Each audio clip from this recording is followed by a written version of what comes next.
ভিডিওটা যখন ভাইরাল হয়েছিল তখন আমি এই ধরনের ভিডিও বানাতাম না, তবে কটা কথা একটু বলার ছিল। আসলে ওই যে মেয়েটি নাচ করছে তার পিছনে বসে থাকা ওই কাকুটি, ওই কাকুকে নিয়ে, উনি আমার পরিচিত নন, তবুও দু একটি কথা না বলে পারছি না যে ওই কাকুকে নিয়ে কিন্তু অনেকে অনেক কথা বলেছিল যে কাকু ভীষণ মজা নিচ্ছে, কাকু খুব মজা পাচ্ছে।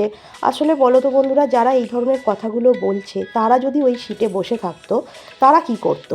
এইভাবে একজন নাচানাচি করছে ট্রেনের মধ্যে, সেটা দেখে কি অন্যদিকে মুখ ঘুরিয়ে রাখা যায়?